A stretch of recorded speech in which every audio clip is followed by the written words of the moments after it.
I grew up down the street from the Westboro Baptist Church.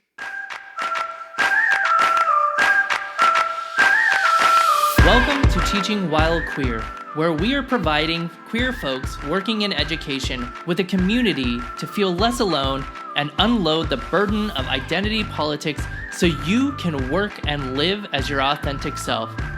I'm your host, Brian Stanton. My pronouns are he, they.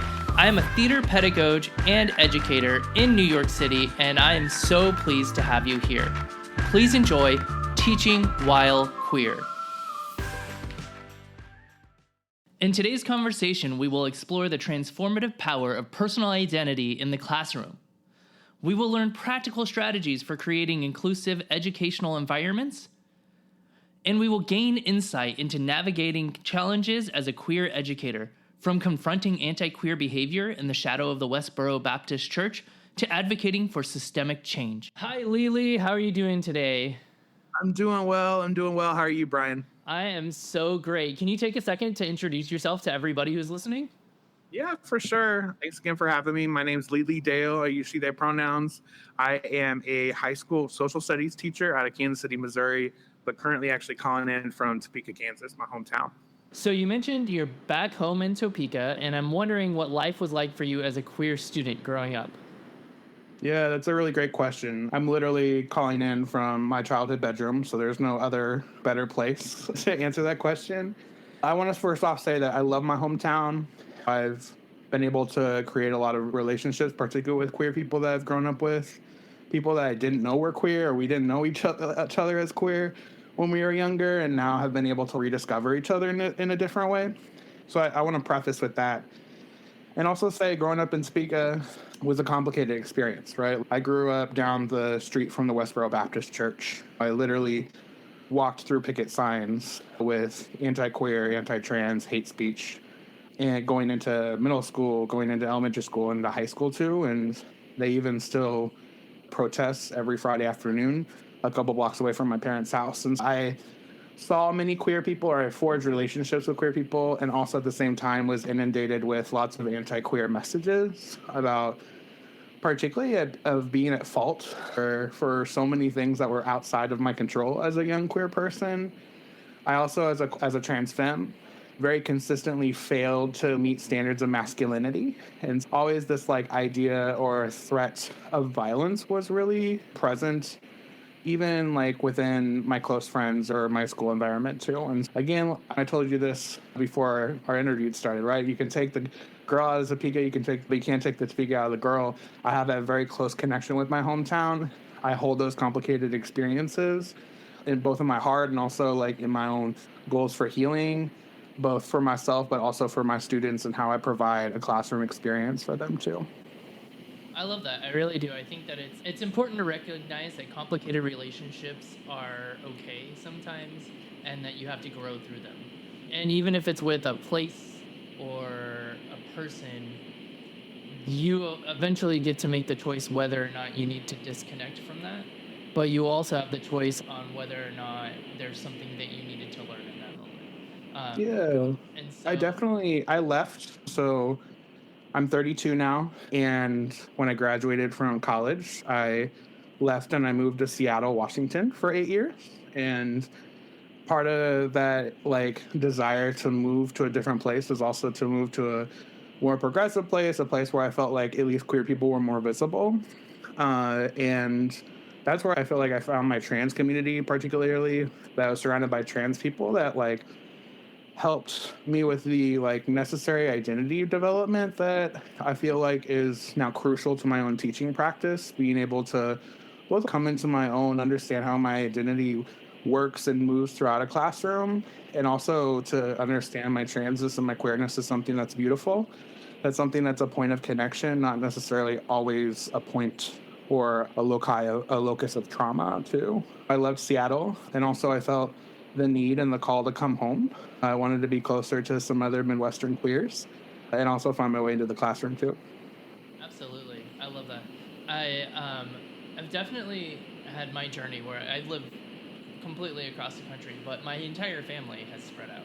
And so it's been interesting because I don't feel like I have a kinship to my hometown anymore because home is where the people are and my family isn't there anymore.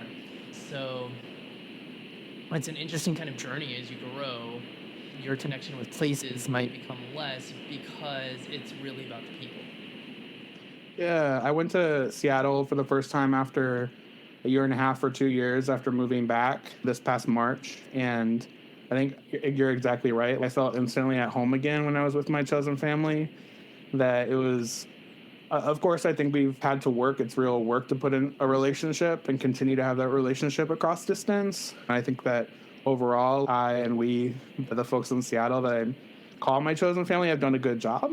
And also, yes, there was this like warmness, this familiarity that I felt that came with people that, yes, of course, happened in a place, but like you said, it's very closely tied to the experiences that I had with those people too. Absolutely.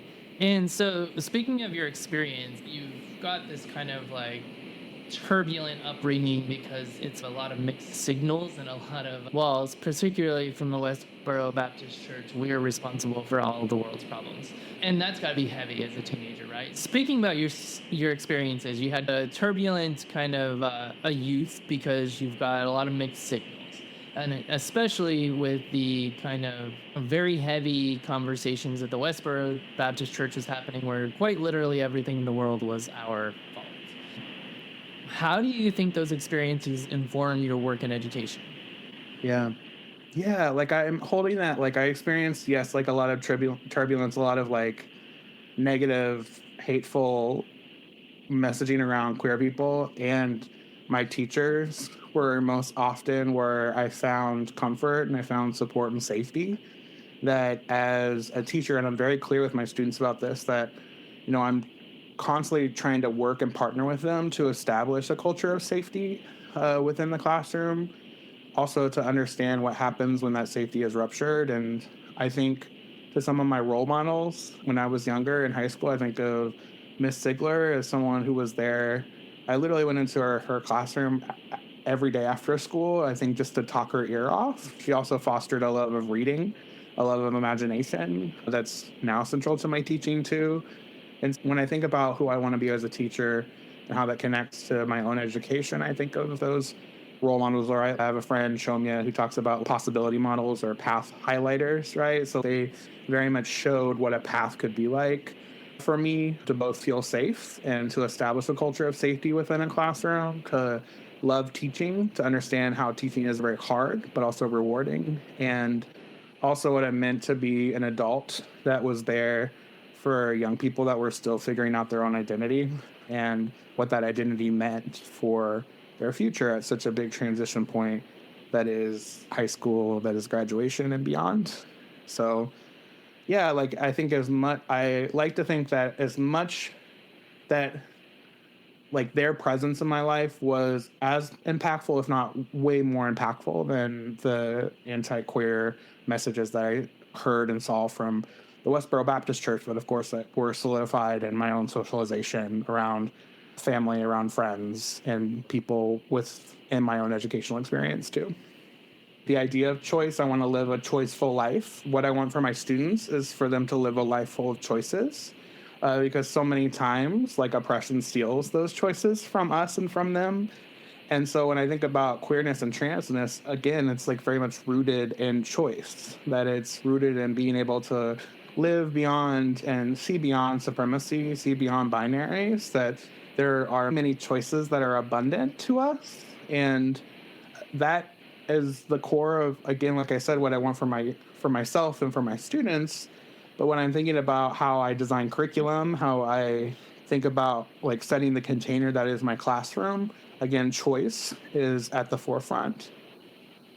I appreciate that so much, especially because my background is in universal design for learning, which is all about teaching people inclusively, specifically working with folks who have intellectual disabilities or physical disabilities. And choice is huge. Mm-hmm. Choosing how you get the information, choosing how you share your knowledge, like all of choice is a huge factor in that. And so I think that the more, it's also something I notice as a parent that children struggle with. Choice, making choices. But the thing that I love about this conversation on choice is that it's focused on the idea of you have options and it's behaviors. Aren't this person, you make these choices, and those choices show the world this is who you are. In the sense that you're not a bad person. That was just a bad decision. That's a bad choice. And I love that idea, but I also want to very, very explicitly say there is no choice in your gender identity and your queerness, with the exception of how happy you choose to live and the choices that you have to make to be safe in the world. Mm-hmm. Yeah, I feel all of that. I dig and constantly strive to think about UDL, Universal Design for Learning, as a way to approach all my lessons. I teach history. I'm a social studies teacher. And when I think about trying to design lessons, I'm thinking of what are ways in which I can queer the way that we think about history, that there is a really traditional white way in which U.S. history, particularly cultural studies, has been taught in high school or in schools broadly, and what are the options or choices I can make every day in my classroom that are within my control, that I can then model that type of choice making for my students. I even shared with my students too, do now is list 5 choices you've made today. It was based on a practice I did a couple years ago as a New Year's resolution, that I wanted to list as many choices every night that I made each day in order to reclaim choice. And thus, when I think about UDL, it's about providing, again, like I said, the container of a classroom where all learners can feel a pathway to express their own learning, their own brilliance, their own mastery of a concept too.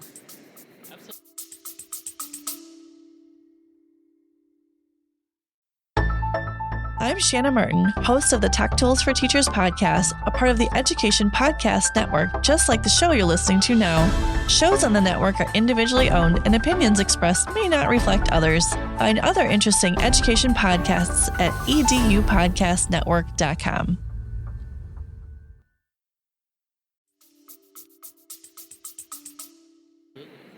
So we're going to shift gears just a little bit, but it is related to some choices that we have to make. This particular choice is, what choices do you make when you're dealing with the confrontation over anti-queer behavior? Yeah.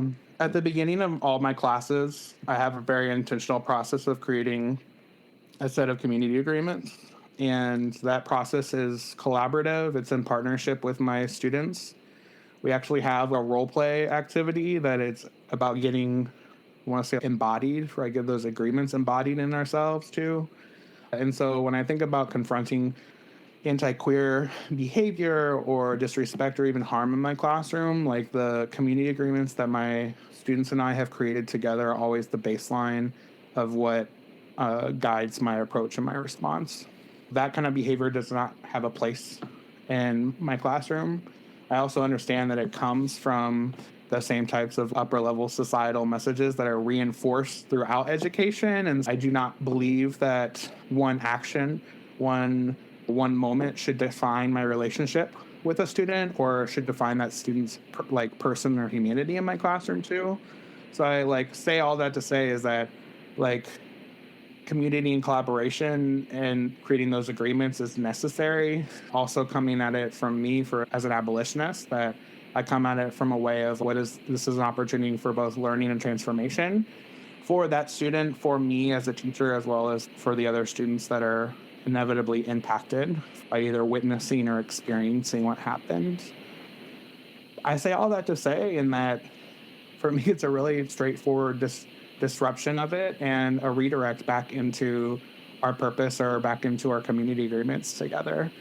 I think I, as a teacher, in addition to that, have also role-played and modeled vulnerability and have talked about my experiences as a queer person to my students and also invited them to share their own story, whether it's about them being queer or whatever, something else. That we've been able to develop that type of respect and vulnerability that I think also works as a preventative, if not transformative, way to mitigate that type of behavior in my classroom.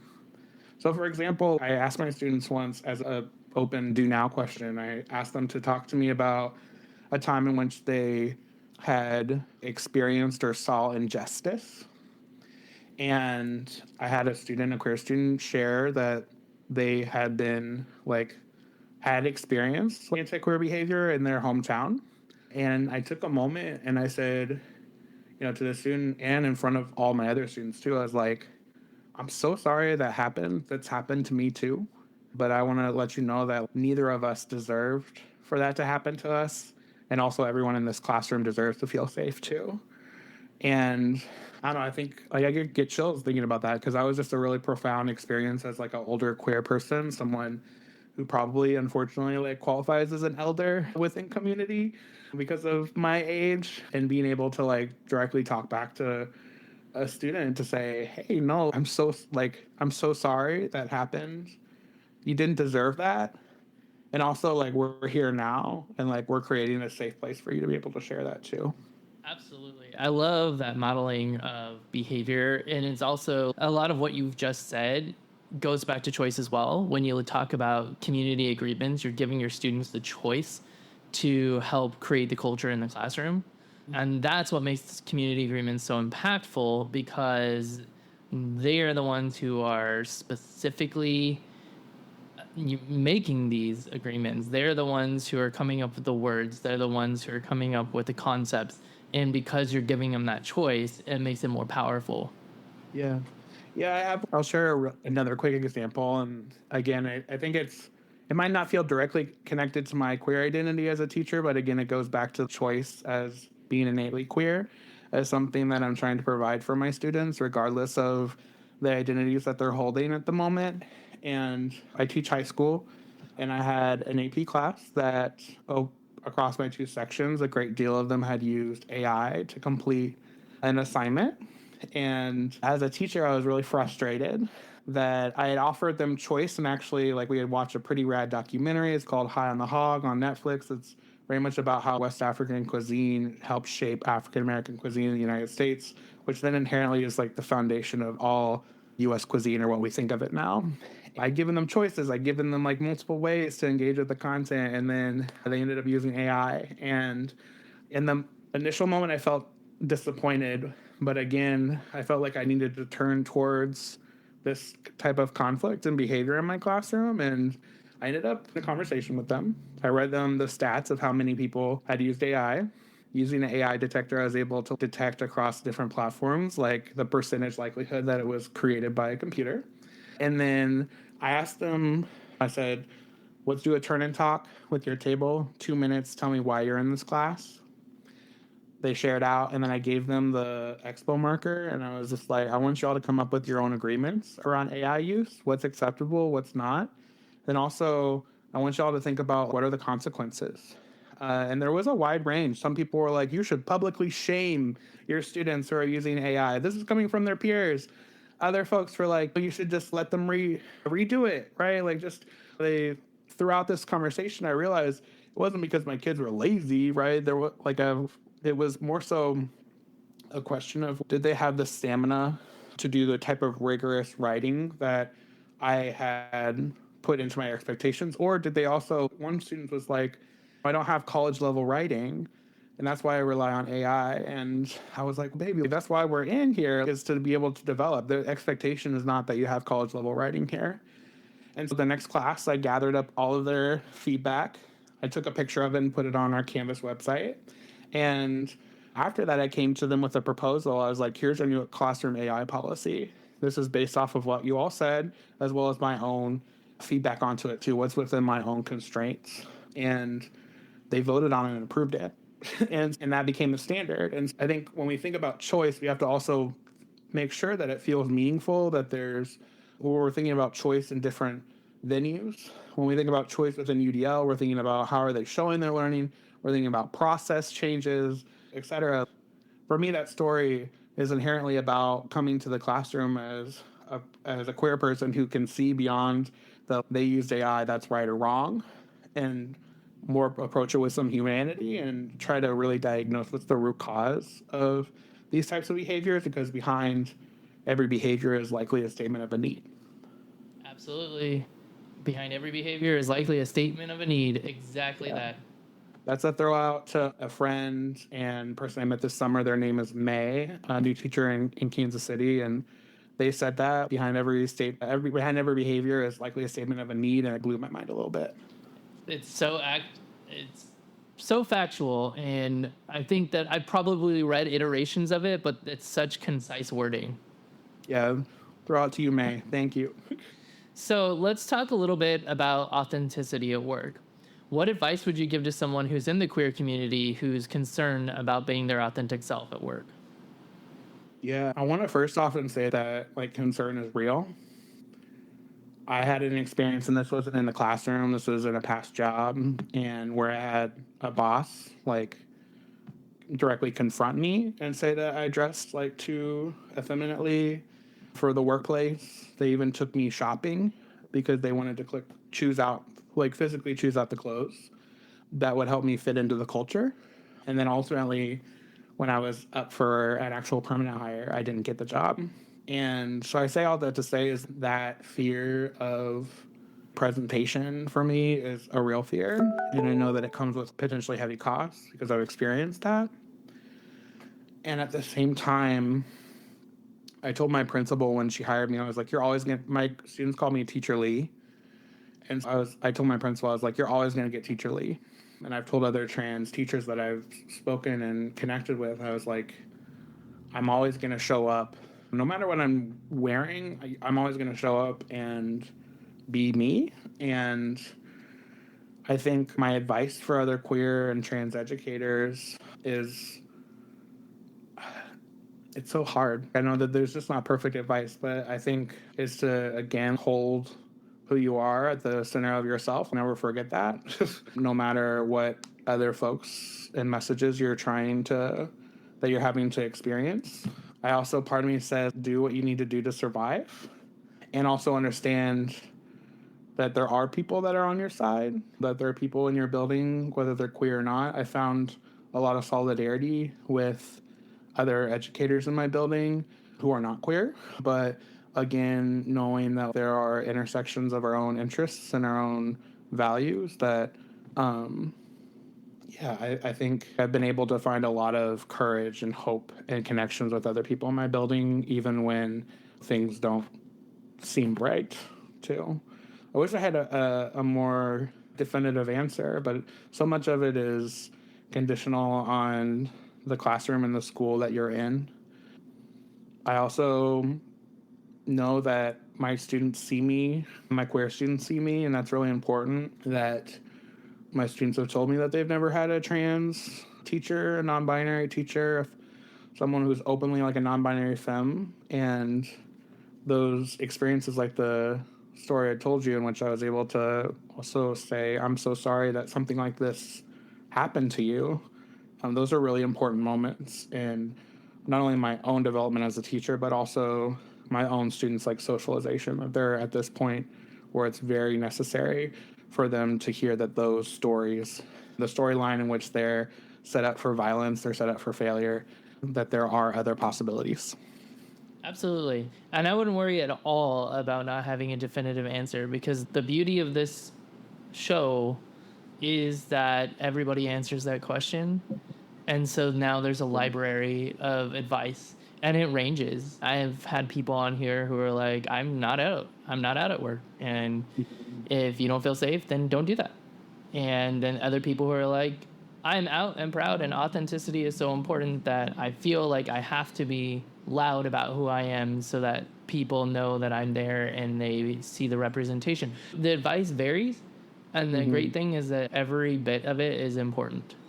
Yeah, I think I want to add on to this too, that when I've first came out as gay to my friends, before I came out as trans, a lot of that coming out process, even with my family, started with stories of trauma. This is the way that this person hurt me, or that these experiences hurt me.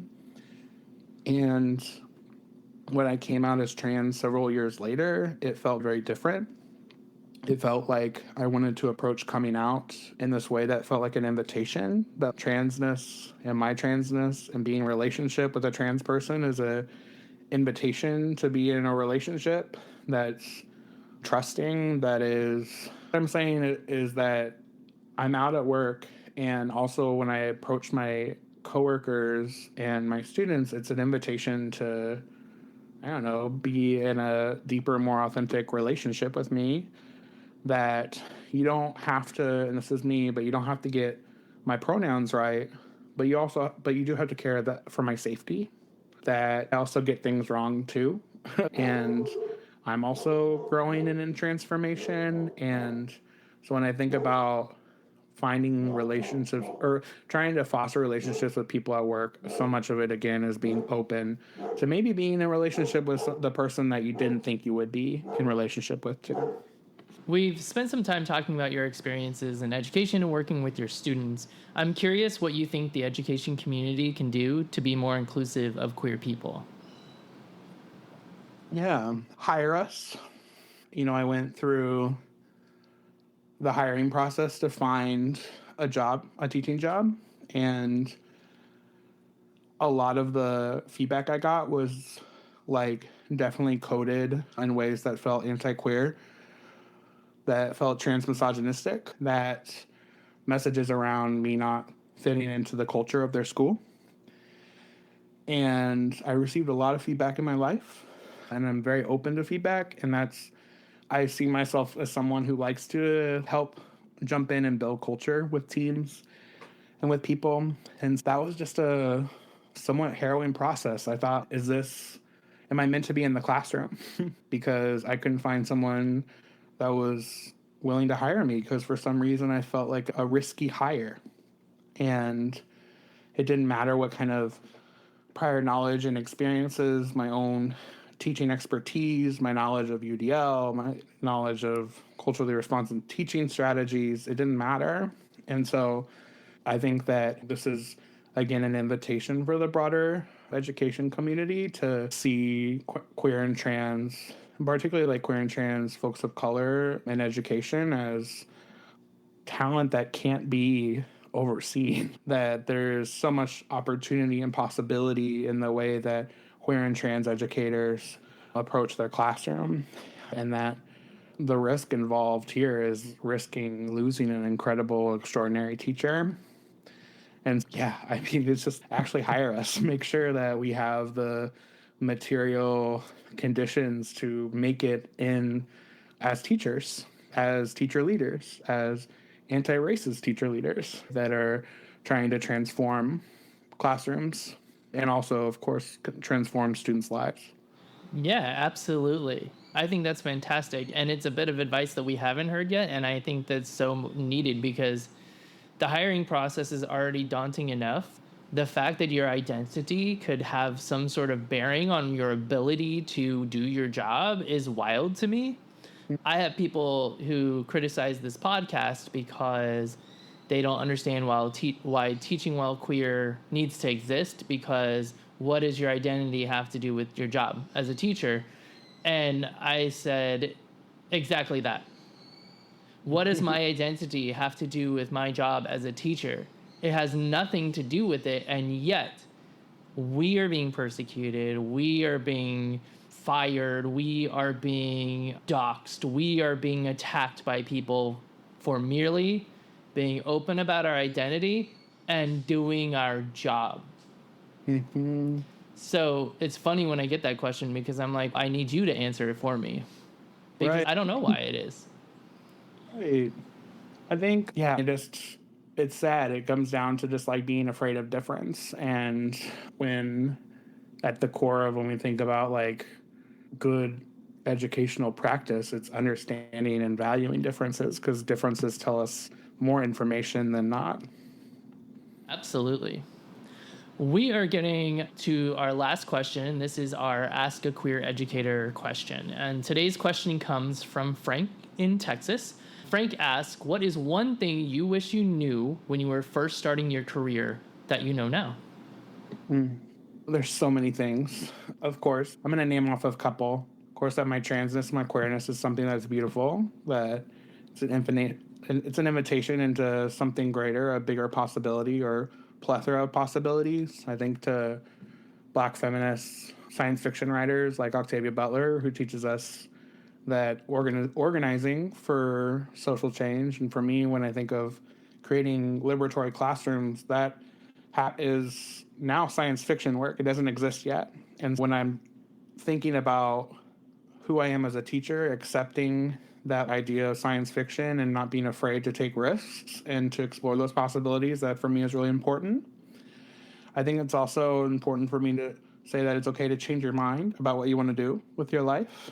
I worked for 8 years in Seattle in politics, both as a union organizer and also running political campaigns and doing youth organizing. And I was pretty burnt out. And the idea of changing a life trajectory felt really daunting, even if since I was a little kid, I wanted to be a teacher. And so it's going to be okay if you change your mind. And so there is choice there, again, back to one of the main themes of this interview. And also that, like, you're not alone in this, that, you know, being queer can be an incredibly isolating experience. And also, like, when we find each other, it's really freaking rad and transformational. And that third piece of advice would be to always turn towards community, to always turn towards other people, to turn towards your students as a source of inspiration, as a source of transformation too, because all of that is possible when you're queer and trans. Absolutely. That was wonderful. I so appreciate you spending your afternoon with me. Thank you so much for everything that you've shared, getting very personal with your upbringing, because I just know the Westboro Baptist Church from television, so I can't imagine having to deal with that kind of rhetoric daily. Yeah.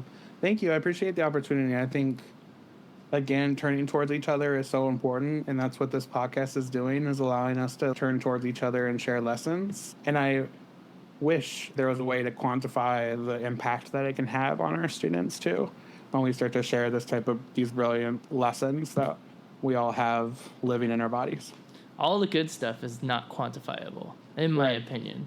But then again, I teach theater. Thank you so much. Thank you. Today, we explored the transformative power of personal identity in the classroom and fostering safety and belonging. We learned practical strategies for creating inclusive educational environments, from community agreements to curriculum design. And we gained insights into the navigating challenges as a queer educator, from confronting anti-queer behavior in the shadow of the Westboro Baptist Church to advocating for systemic change. Thank you for joining us on this episode of Teaching While Queer. Connect with fellow queer educators and your favorite guests on our online community at www.teachingwhilequeer.org. New community members receive a free resource focused on creating an inclusive classroom environment. Have a great day.